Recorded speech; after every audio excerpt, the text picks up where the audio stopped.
I think we can call this the Rico Dowdle game, Chris. I think we're just going to go call it the Rico Dowdle game because let's be honest, they don't win that one without Rico Dowdle. Let's call it what it is. Diddy got hit with a Rico. Young Thug got hit with a Rico. Yeah. And the Miami Dolphins got hit with the Rico. Let's get this sucker started. Get dialed in, Panthers fans. Here comes an in-depth look at your team. Exclusive interviews. Locker room insight. Let's huddle up for Panthers Playbook. Presented by Wake Orthopedics, a Wake Med physician practice. Here are your hosts, Dennis Cox and Chris Lea.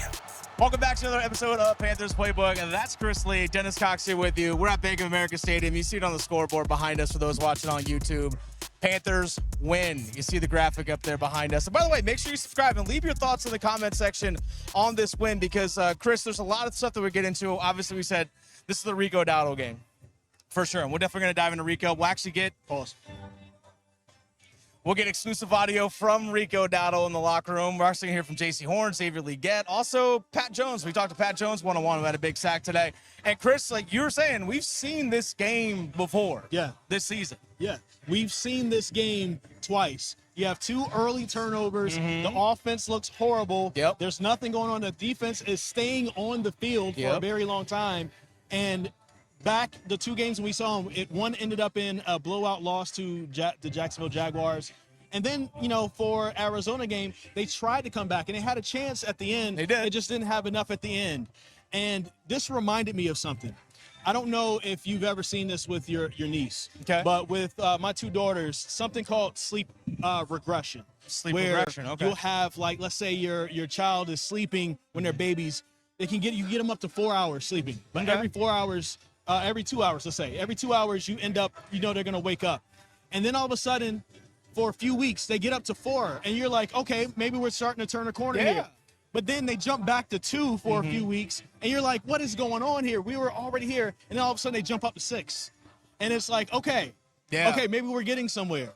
But then they go back to 4. And then they start, and it feels like that's what the Carolina Panthers are doing right now. We're literally watching them grow up. It was literally reminding me of my daughters and their sleep progressions and sleep regressions. And we saw all of it in the same game. Bryce Young literally handing the ball to Bradley Chubb. Like, oh, here you go. This is what you really want anyway. Then he just misses Xavier Legette, and Minka Fitzpatrick gets the pick. First interception this season for the Dolphins, by the way. And it started looking like that game that we've seen before. And then all 3 phases of the ball come together to pull out a win. Now, it is a bad team, but this is still an NFL team. It's still a win. With former Pro Bowlers and all that on all the sides of the ball, and the Panthers still pulled out a win. We're watching them literally grow up in front of our eyes. You know, Chris, let's hear from Pat Jones about that real fast. We talked one-on-one to Pat Jones, and Chris actually asked him about this team growing up. Let's actually hear from Pat Jones. You know, adversity hit us early, but it's not always a bad thing when that happens. That's sometimes a good thing, so you could know what it looks like and you could build on it. We've been down 17 before, so we knew how that felt. So we knew what we needed to do in that situation, and that's what we did. So, Chris, I know you and I were concerned. We were sitting up next to each other in the press box way up there. And when they fell behind 17-0, I thought, ain't no way they're going to lean on the run game. Dave Canales is 17-0. It's in the second quarter. Ain't no way they're going to lean on the run game. And they started turning and handing the ball over to Rico Dowdle. And he got going. Before you know it, he's popping off big runs. And then before you know it, the offense actually got some flow and some momentum going. And before you know it, the guy at the end of the day has 201 yards rushing, along with 28 yards receiving. Chris, of the 418 total yards by the Panthers offense today, he accounted for 229. That's 54.8% of the offense was Rico Dowdle today. It really was. And they needed it. He was the guy that stepped up when we needed, because we can dive into this a little bit later on, because let's be honest, Bryce didn't put him in position to succeed today. 14 points today off of Bryce Young turnovers, which were 100% on him. 100% on him. So they had to lean on someone else, and Rico Dowdle was that guy to step up. And I'm not going to lie, I was concerned going in. No Chuba. You're going to rely on Rico Dowdle. Not that I had any doubts about Dowdle, but you didn't have much really, at least questions, I guess you could say, about Trevor Etienne in the sense of he hasn't really shown it yet much outside of mop-up duty. Right. One of the things that I tweeted, right? Yeah. Right here. Both of Bryce Young's turnovers result in touchdowns for the Miami Dolphins. The Panthers are down 17-0. They won't come back. This is more of the same from every game this season besides the Atlanta game. Yeah. And I had to come back on Twitter or X and say I was wrong. They did end up coming back. And I talked about earlier, the team growing up, the coaching staff. Dave Canales is growing up because he had a chance to panic there and just start trying to chuck it down the field. He literally took the game out of Bryce Young's hands after that. He did. He didn't give Bryce Young an opportunity to mess it up. He was like, hey, Rico, it's on you. And Rico did his thing. And I think that this game, I had a few people tweet at me saying, I think Rico should be RB number 1. I don't think this game said that to me. This game exposed why you should learn how to use Rico and Chuba together. Yes. Right, and we've said this this season. We said it last year. Dave Canales needs to learn how to use a 1-2 punch. I like Chuba Hubbard as a 1A. Mm-hmm. He needs a 1B. I don't think he's just that guy that you just go 1, 2, 3, one down, 2 down, 3 down. You're going to need to get him back and forth with somebody else. The way we saw Jonathan Stewart and D'Angelo Williams be used back in the day here. The way that we see the Detroit Lions use their running backs. The way that we see other teams use their running backs. This is what the Carolina Panthers should do. Instead of Rico Dowdle getting 200 yards, it's probably between Rico and Chuba getting 200 yards. Yeah. Remember that game? It was Christmas Eve a couple of years ago versus Detroit Lions. Steve Wilkes, I think it's 2022. Chuba and Deontay Foreman. And they had it was like the best offensive output ever in the Carolina Panthers. It was pretty high up there. And it was like over 200 yards rushing, maybe 250. It was a great output, and it shows what can happen when you really put your all into the run game and don't panic and throw the ball, especially when you don't have a quarterback that is feeling it as a passer at that point. And it really showed that. And I really hope that Dave Canales learns how to use Rico along with Chuba when Chuba comes back. Because they always talk about finding, or being a run-first team. They always talk about that. But, again, Today was when they really did it. Today, and ironically, when they were down 17-0. Because, I mean, the first 2 drives for Carolina, they had the turnover on the first drive. Then it was 2 plays into the second drive. Bryce Young throws an interception. So they didn't even have a chance to set up any sort of run game either as well. And honestly, I said it to you during the game. We, not to go too far off path, is that the way Rico Dowdle played today is everything that they want Jonathan Brooks to be when they drafted him. Yeah. Like that was the vision. I think this is what they had. Yeah. But they leaned on him. And Tyrell McMillan early in the game, 6 catches, 73 yards, but didn't have a catch in the second half. Didn't have a catch at all. And obviously early in the game, the way he was catching the ball, Miami's like, hey, we'll try and stop number 4 and slow everyone else down. But we did see late in the game, Xavier Legette came up with a big catch on the final drive that led to the game-winning touchdown. Jimmy Horn Jr. caught a 4th down as well. Xavier Legette had a touchdown in the first half. So we started to see some of the other pieces get a little bit going. But I think there's still concerns. Even though this is a nice comeback win, Chris, let's be honest, there are still concerns.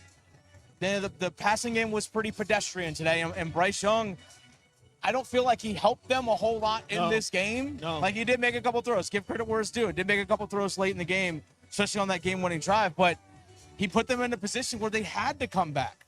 Like, the Panthers were in that 17-0 hole because of Bryce Young's play, plain and simple. I love looking at this. At the end of the game, there a lot of times you can use some of the stats and the team stats to kind of help tell the story. Yeah. 26 first downs for the Panthers, 15 first downs for Miami, right? 65 total plays for the Panthers, 418 total yards to 248, right? Passing, 229 for Miami, 179 for the Panthers. It's not that far off, but it's okay. Here's where it gets good. Rushing yards, 239 to 19. You could spot them 100 and you still would outrush them. You could spot 19. Them 100 and still outrush them. 19. And then here's the thing that I think is really important too. What's that? Time of possession, 31-14 to 28-46. And you think about early in the game, it was all Dolphins. That's where I was going. Yeah. Because at one point of the game, we're going into the second quarter. We're in the second quarter, about 10 minutes and a half left in the second quarter. And you're talking about the Dolphins had the ball for like 13 minutes or something like that. Yeah. The Panthers had it for 2, whatever it was at that particular point. My math is a little bit off on that, but it was very lopsided. That showed how the team together has come together to make things better. And the play calling that we were just talking about from Dave Canales made that a lot better. And it's showing where the Panthers could possibly go with this. And Bryce, whatever is going on, bro, I don't know what's happening with you at the beginning of the seasons, but you've got to get it together. Because, like, if it weren't for Tepper McMillan, if it weren't for Rico Dowdle, if it weren't for Xavier Legette, if it weren't for Dave Canales and his play calling today, or for 3 sacks by your defense too.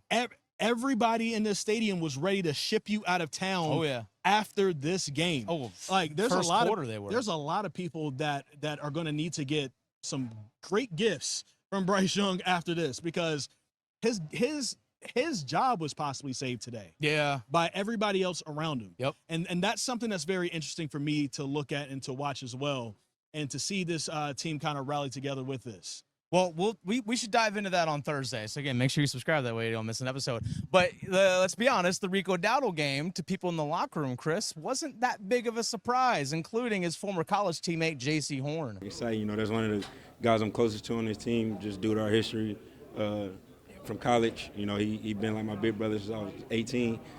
So for him to come out knowing Chuba out, he told me earlier in the week, he's like, I'm going for 180 this week. And then the game, when he got it, I'm like, bro, you might as well go for 200. But, Rico, he talented. He been that way. Just to see how much he went through in college, I think he had like 6, 7 surgeries.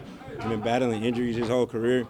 But, he a hell of a player, and everybody saw that today. So we heard what J.C. Horn had to say about it, but Chris, Rico Dowdle was asked about what J.C. Horn said earlier this week about potentially going for 180 plus 201.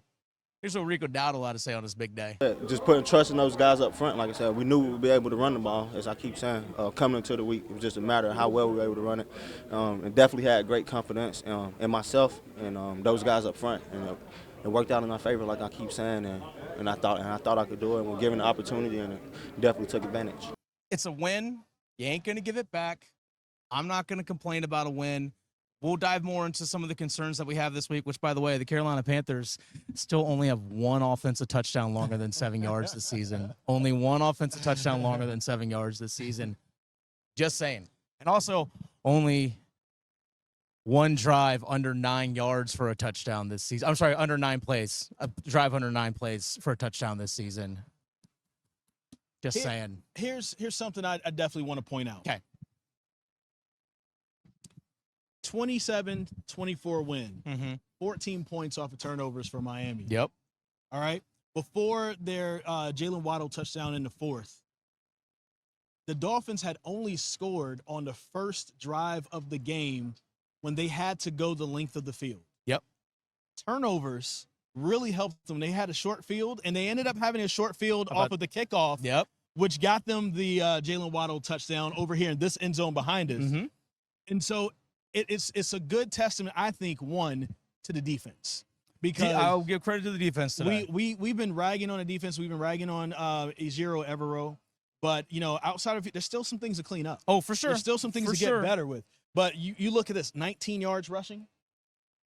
You held them to 248 total yards. Yeah. This explosive Miami team. No, they don't have Tyreek Hill. They still have Jalen Waddle. They still have Devon Achane. And these guys. Both those guys scored today. And Darren Waller. They did score. Yeah. But they were able to hold these guys in check for the most part. Yeah. Imagine if the offense, or Bryce Young himself specifically, helped them out by not turning the ball over. Yeah. We're possibly talking about, and I know I'm playing the what-if game, we're possibly talking about a result that's similar to the Atlanta game. Maybe even a little bit more if the Panthers, let's say, score on one of those drives. Yeah. And it looked like they were probably going to in that first drive of the game because they were really starting to cook. So those are the things that I look at. And if I'm Dave Canales, that is my message to the team. It's let's play the what-if game. We don't live in a world of what-ifs, but guys, if we don't turn the ball over, this looks like 2 weeks ago right here versus Atlanta. Yeah. And yes, we were able to get come and score twice in the fourth to take the lead twice. The tied for the biggest comeback in franchise history, 17 points down. Yes, we were able to do all that, and those are great. But it also could have been an easy night at the office. Could have we been. didn't make it hard on ourselves. And I'd be looking at Bryce Young the entire time while saying it. And also, let's keep in mind as well, they did take advantage of some mistakes by Miami as well, because you got to think on that the game-winning touchdown drive, Mitchell Evans with a 4-yard touchdown catch. You had an illegal hands to the face. Yes. On the very first play, 15 more yards. Yes. You had another a hip drop tackle call when Bryce Young got taken down. So there's another 15 yards. You also had a defensive holding call on Tepper McMillan that also put them in goal-to-go situation inside the 10. So the Panthers took advantage of some of those opportunities, which, Chris, early in the season was completely the opposite. Mm-hmm. Panthers were making those kinds of mistakes, and other teams were taking advantage of it. So it's kind of like what you said after the Atlanta game of, hey, this is teach tape the other way as well. Hey, look, when other teams make mistakes, you take advantage of it. Yeah. There it is. It was far from a pretty game. I don't know how sustainable a game like this is, because you can't always anticipate that your running back is going to pop off for 229 total yards. You also can't just anticipate that a opposing team's offense is just going to be pretty putrid outside of some turnovers. Yeah. And you would hope that your quarterback doesn't keep turning the ball over, but that's something we've seen a lot this season already, Chris. Yeah. So again, they still have a lot to clean up, but you know what? They're 2-3. I ain't going to complain about it. Better start than last year. That's true. I Last mean, year, they won 1-6, 1-7 to start the year. I mean, you're talking about incremental, and again, I felt like every game to start the year was winnable. Yeah. But like you have some winnable games. Dallas is going to be tough next week. Dallas can score. Holy crap, Dallas can score. But it's still a winnable. You're at home, and you have the ability with the way your defense is playing, with the way that hopefully you can run the ball. Hopefully, maybe Chuba Hubbard is back. Maybe Jalen Coker's back. We got to find that out during the week and see what happens there. If you get that and get some good news and get some guys healthy, it's possible. And then you have the Jets. And the Jets aren't looking good. As a matter of fact, as we're recording this, I believe that Dallas did blow out the Jets today. They were winning. And that Miami Dallas team beat the Jets that Panthers just beat. Man, that's crazy. Right? It didn't feel like, and we said this a couple times, it felt like the Carolina Panthers was playing the Carolina Panthers. Yeah. It felt like that. It did. So now we know that this version of the Carolina Panthers is better than that version of the Carolina Panthers. It'll be also interesting to see what happens, because Bryce makes the plays at the end of the game when somebody from the other team, when their job is on the line. That's true. So it'll be interesting to see what happens with the Miami Dolphins this week as well, if they're going to make some decisions about Mike McDaniel. Yeah. If so, Panthers win, someone gets fired. It's a weird thing. Yeah, it's it happened after the Atlanta game. Their wide receiver coach, Ike Killer, got fired. Reaper Bryce comes in strike once again. Again, leave your thoughts in the comments section here real fast. We're actually we'll close here real fast, Chris. Xavier Legette had a touchdown today. He talked about it in the post game, what it felt like to find the end zone. Oh, man, first off, man, great win for the whole team, man. As long as we can keep doing that, keep stacking games like that, man, we'll be in a good spot. I mean, that for me, man, it's the same thing. I just build off this game here and just try to keep doing the same thing. Chris, we're not going to turn down a win. We're going to savor it. You Panthers fans should enjoy it. Make sure you leave your thoughts down in the comment section. By the way, big thanks to Wake Orthopedic, a sponsor here of Panthers Playbook. Wake Orthopedics. Shout them out. It's actually going to be right down there, Chris, because we're here at Bank of America. We got the lower bar. Okay. So it's actually going to be down like right over here. Okay. Over Right here. Right here? Right here. Right here? Right there. Right there. Right there. Yeah, right there. Right there. There it is. Leave your thoughts in the comments. We'll see you guys on Thursday.